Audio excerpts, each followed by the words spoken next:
I want to start today in kind of a bold move, and please be honest, it's Sunday. We're going to do a show of hands. You made it here. Odds are someone is tired, so who's tired? Yeah. So we're going to start in a little untraditional way, and I want us all to take a few deep breaths together to begin. Breathe in, breathe out. Breathe in, breathe out. Breathe in, breathe out. This summer, I went on a weekend trip to Sioux Falls, South Dakota, with a few of our high school kids. This trip was jam-packed. We went to the zoo, the water park, did service projects, went to local parks, went to the butterfly garden, a baseball game, and more. And after we got done at the outdoor water park on Saturday afternoon, I had it in our plan to go out to eat and then head to play some mini golf. After loading up the van, the girls in the back seat nervously said, Diana, we have a proposition for you. What would that be? I asked back. What if, instead of going out, we just stayed in and chilled? We could order pizza from a local place and relax and maybe play some games and go to bed early.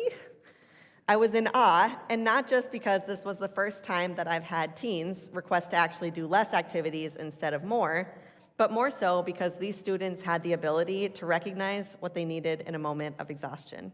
They could tell that they were mentally and physically tired, and they took the chance and asked for some downtime instead of jumping into the next thing. So we ended up doing just that. I dropped them off at the campus we were staying at with the other adult leader. They showered, they had some quiet time, they relaxed, and I went and got pizzas. When I returned, it seemed like they were lighter. They looked refreshed, they were more bubbly, they were excited to dive into supper and a fun night.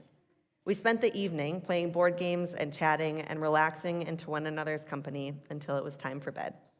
I wish that I could show you a picture of this moment, but ironically, I don't even have one because we were so in the moment that our phones weren't around. I wonder how often we stop to pause and recognize what's going on with our bodies in the moment. Our society tells us to continue rushing on.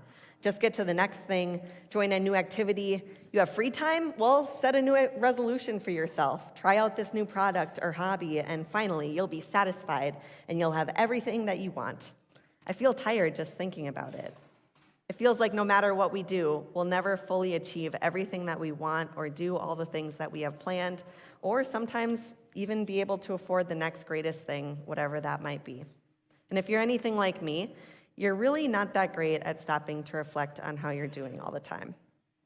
In our gospel today, we hear about a storm that suddenly takes place.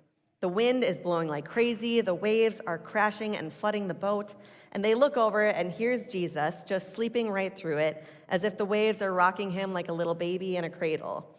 And I don't know about you, but look at this storm. I mean, that's massive. I feel like I would be kind of annoyed at Jesus for not helping in this moment. So they do what anyone probably would do in a moment of panic. They wake him up and they tell him that they're going to die. And it simply says that he gets up and calms the storm. He demands the wind to stop and the waves to settle, and I'm sure the adrenaline is just pumping through everyone in that boat. And instead of acknowledging how absolutely insane this moment was, where they almost all just died, he looks at them and says, "Where is your faith?" The interesting part of this story is that we all know that Jesus had incredible power, right? We've read about it. We've read about the miracles that he performed and the beauty that he's promising everyone and the conversations that Jesus is having. We know Jesus is amazing. And here's the thing. The disciples were all witnessing it firsthand. And what do they do and say to him when they wake him up? They don't say, "Jesus, we know that you're incredible. We've witnessed the power that you have. We've heard the things that you say and have seen the things that you can do. Do you think maybe you could just calm the storm down a little bit? Maybe take some of the waves down a notch so they're not like flooding our boat and capsizing us anymore. And maybe cut down a tad on the wind so we're not so chilly?" No. Instead, they say, "Master, we are perishing." They genuinely think that they are going to die in this moment. How scary it must have been to be there. And I don't blame them. I mean, I think 9 out of 10 of us probably would have been saying the same thing. And Jesus turns to them and says, "Where is your faith?" I think that we're pretty similar in our world today. I bet any single one of us in here probably could come up with a list of things that are stressing you out, or maybe come up with a list of what's on your upcoming schedule or to-do list for this week. If you're a student, you've probably got school, friendships and relationships, probably some activities or doctor's appointments and homework and who knows what else. If you're a parent, you're probably driving your kids to those things. And as if that's not chaotic enough, you're also probably working or trying to keep the house clean or managing those appointments, caring for your family members, and you're supposed to have some sort of social life on top of all of that? Are you kidding? Nearly everyone that I talk to in a week ends up filling their days with something, no matter how young or how old they are. We end up in this spiral, and we find it hard to catch our breath with life going on around us. We just want to move on to the next thing and get it out of the way. And because we're living in the year 2025, we don't say, "Master, we are perishing." We say our version of it, something like, "I'm dying inside," or "Who even has time for breathing in a time like this?" Or, "Yeah, I'd love to hang out and grab coffee. How does January of 2026 work for you?" And I'm sure that Jesus is looking at us in these moments, and he's saying, "Where is your faith?" And I don't think he means it in a condescending way. I think he means it in a caring way. We're about to enter Lent in a month and be reminded each and every week, particularly of the ways that Jesus fully loved us and died for us to show us how much he's there for us. And we often forget it. But the other thing that I find fascinating about this story is that Jesus reminds them of their faith, and it says that they're still terrified and amazed and questioning what kind of power Jesus has. How often do we wonder the same thing? How often do we stop to sit in the amazement of God? I'll be honest, at first I struggled with this part of the story. I kept thinking to myself, here they are in the middle of a full-on panic, the boat is flooding, and Jesus essentially tells them to calm down. What do you do in a moment where you have so much going on around you and you're freaking out and someone says, "Hey, have you tried just calming down a little bit?" Or, let me give you another example. You're really sad because there's a lot going on around you and you're experiencing different forms of grief, and someone says, "Well, have you tried just being happy instead of sad?" I mean, even in this, it says, "My goodness, what an idea. Why didn't I think of that?" It's usually not very helpful, is it? So, how do we get to that calmness and solitude and stillness and silence that Jesus asks us to practice? And why is it even important? How do we notice our emotions and allow them to exist in us when we're still trying to put on this perfect appearance and keep moving forward from thing to thing? How do we even create the time to trust in God? In her book, Quiet, Susan Cain talks about how the world is noisier today than it's ever been. Even if we're alone, we're not really alone. We're with social media or entertainment or music. In the book, The Anxious Generation, it shows that mental illness and anxiety are at an all-time high for people ages 18 through 49, and I'm willing to bet that almost everyone in here has felt that shift in some way or another recently, no matter the age. And a lot of it is due to the use of our phones and technology.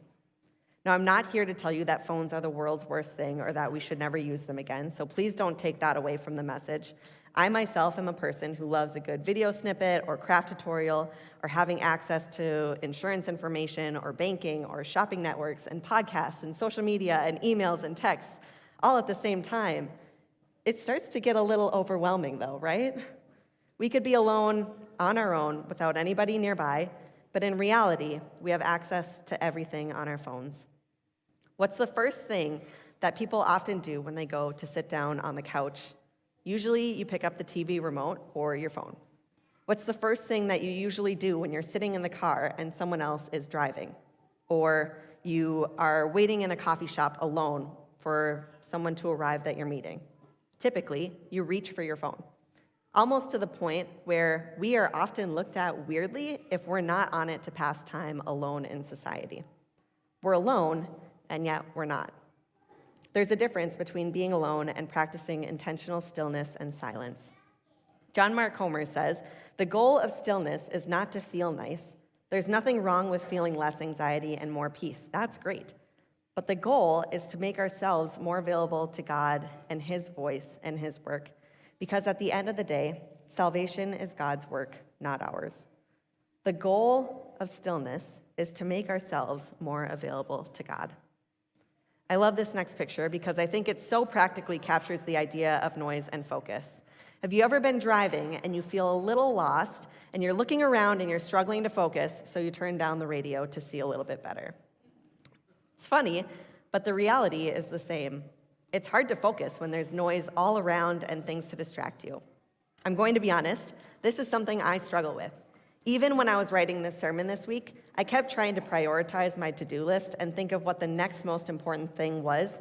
And as I was talking to my husband in the midst of it, I told him, I feel like I got everything and nothing done today all at the same time. There's just so much to do, and I didn't even finish my sermon yet. And he asked in return, well, what's your sermon even about? And the look that we gave each other when I said, solitude and stillness, it was pretty priceless.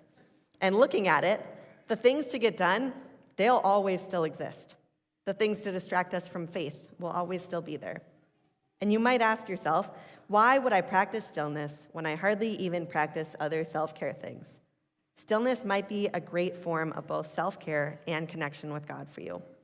We practice it to grow in faith, to center ourselves, and to actually hear God talking to us.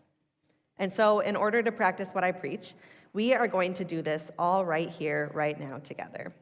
This can sometimes feel like a really hard thing to do. Oftentimes we associate stillness with sitting completely still, bodies tight, eyes closed. But right now, I wonder if we can all just be silent together. I think we've probably all played the silent game at some point or another. And so I wonder if we can make the sanctuary so quiet in a moment that we could hear a pin drop. I'm going to invite you to focus on your breathing. And if you're a kiddo, I want you to focus on this square on the screen. Trace a line with your finger or your eyes as you breathe in, the next line as you breathe out, the next line as you breathe in, and the final line as you breathe out. So you're just breathing while focusing on one line per breath. Notice what emotions you're feeling right now in this moment and invite them in. Recognize them and own them. Sit with them, and then give them to God. Center yourselves, and then to start, I'll invite you to do some deep breaths with me, similar to what we did at the beginning, and then simply sit in silence together for a moment. If you feel yourself getting antsy at any point, it's okay. Notice where you're feeling tension in that moment and open it up to God. Breathe in stillness. Breathe out disruption. Breathe in calmness. Breathe out chaos. Breathe in the love of God. Breathe out the lies we tell ourselves. Focus on your breathing.